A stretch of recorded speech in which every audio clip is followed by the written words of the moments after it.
The 6th episode of The Penguin has been released on Max, and we get an installment that sets up a pretty tense episode next week, with Sofia having closed in on Oz. This was another great episode for the series, and it has some of the most intimate moments in the show thus far. So in this explained analysis, I'm going to be giving you my breakdown of The Penguin episode 6, titled Gold Summit, discussing full plot details, the ending, and much more. There will be spoilers in this video, so if you haven't watched the episode yet, then I would recommend checking it out before watching my analysis. Before I get into it though, if you want to keep up to date on any of my future content surrounding the Penguin series, the Batman saga, and other upcoming DC projects, then don't forget to support this upload by giving it a like rating and subscribing to the channel.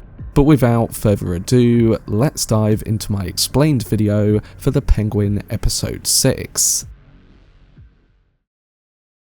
So in last week's episode of The Penguin, Sofia Falcone took a bold step by shedding her father's surname and embracing her mother's maiden name, Gigante. In a turn of events, she executed Johnny Vitti and set out to establish her own criminal empire, forming an alliance with her father's former adversary, Salvatore Maroni, who now has even greater motivation to eliminate Oz. Episode 6, titled Gold Summit, resumes a few weeks later, with Oz and Vic working to figure out how to unleash the Bliss drug in the streets of Gotham, while Sofia and Sal plot to get revenge on Penguin. So at the beginning of this new episode, we see that winter has finally arrived in Gotham. Oz gives us a brief overview, touching on Sofia's decision to distance herself from the Falcone legacy and Sal's escape from Blackgate. Meanwhile, it becomes clear that Oz and Vic's new headquarters, located in an old trolley station in Crown Point, is now flourishing. Initially left with just 2 buckets of the Bliss drug, their operation has now taken off,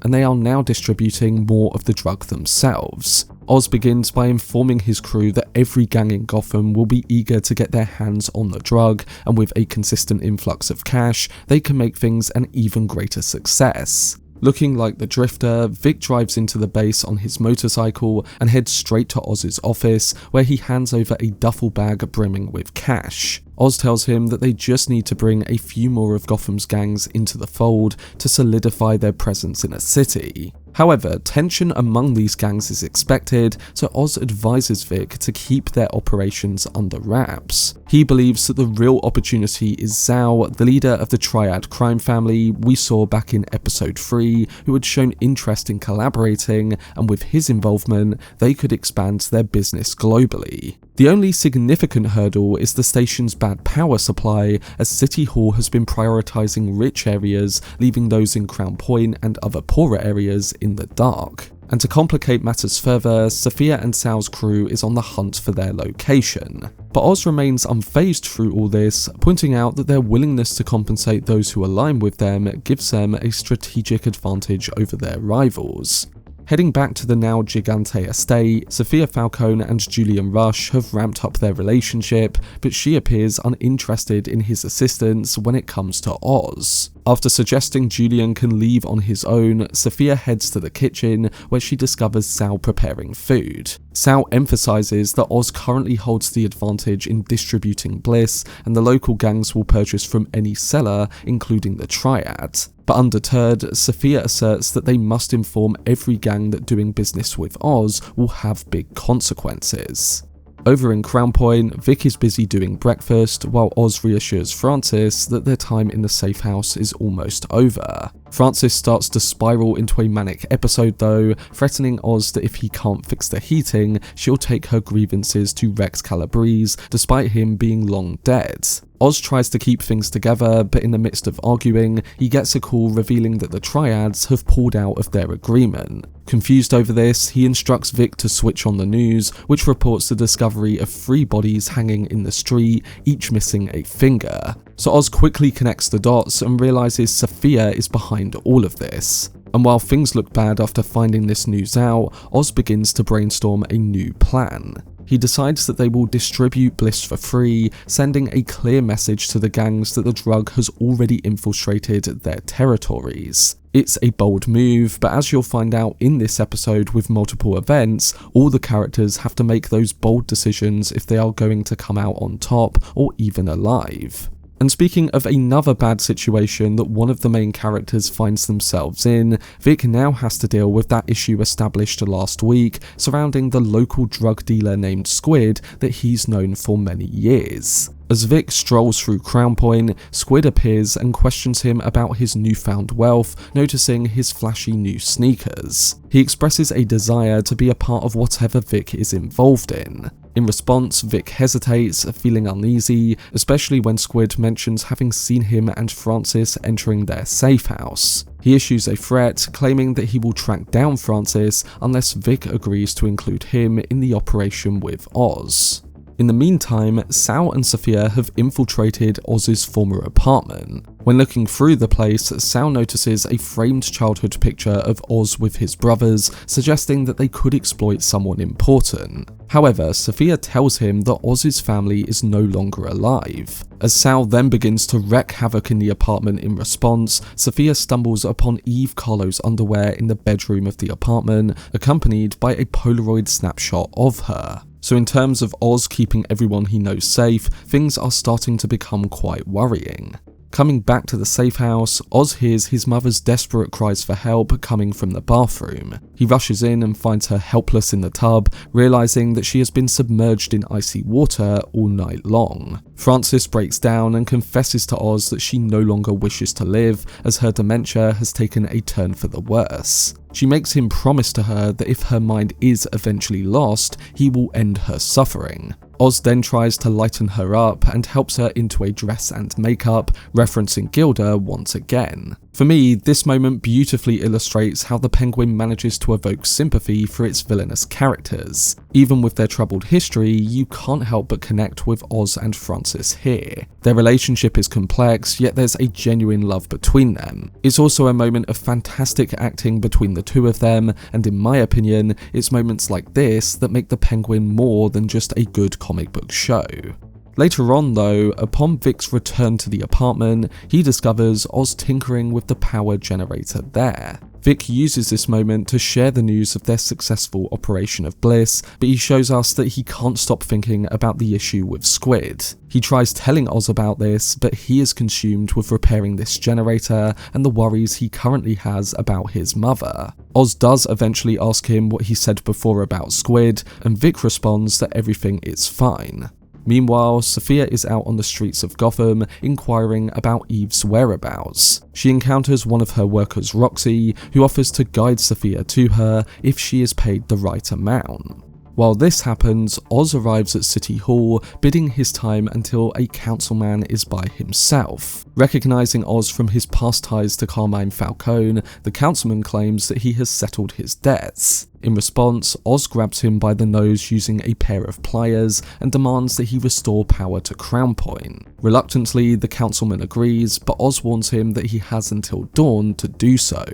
Soon after, Oz receives a call from someone in the Sullivan crime family, and it's clear that they're not pleased about Bliss being on their territory. But as the episode began to establish before, this gives Oz a real opportunity to arrange a meeting, one that he can use to persuade them. During all of this going down, Vic encounters Squid and quickly realizes that he has to sort out this issue himself. He initially tries to bribe Squid, but the drug dealer rejects cash, tossing it back at him. He insists with meeting Oz and Vic taking him to him right away. When Vic hesitates, Squid threatens to inform Sofia and Sal about Oz for a much larger reward. Vic becomes frightened by this prospect and draws his gun on Squid and eventually shoots him. So he may not have liked Squid and took care of a threat to Penguin's operations, but he's also overwhelmed by his own actions and killing someone who he's known for years, and he eventually flees the scene in a state of panic.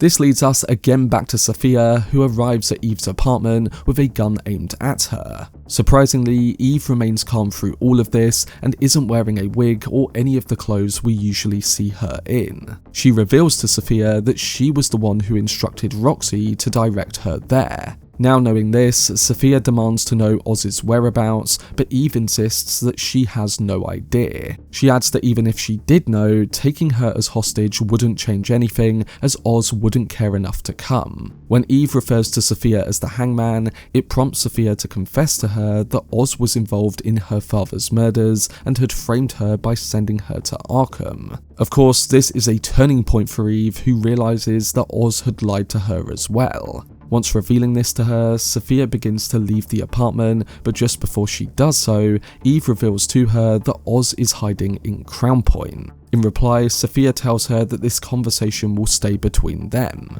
Meanwhile, back at the trolley station, Vic confesses to Oz that he has killed Squid. Oz has a comforting moment with him, reassuring him that the regret of killing someone gets easier over time. And this sets up the final few scenes of the episode, with Vic heading back to the apartment to look after Francis, and Oz preparing to meet with Gotham's gang leaders.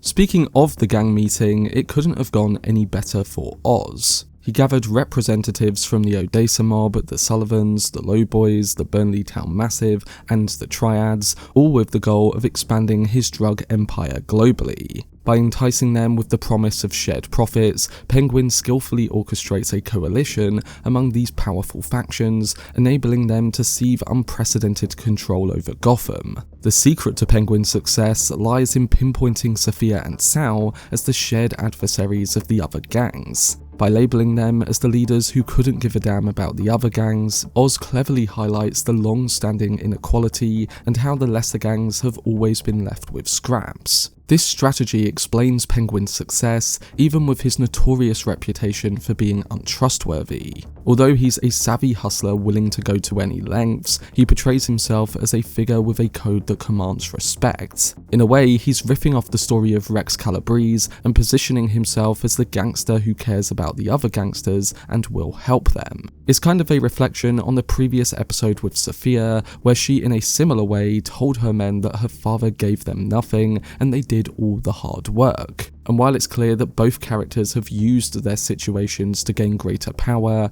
you still feel how they believe what they are saying. It's the idea of those who were used now turning the tables. So it's here that Oz gets his successful collaboration with the other gangs and raises a beer with them to taking back Gotham.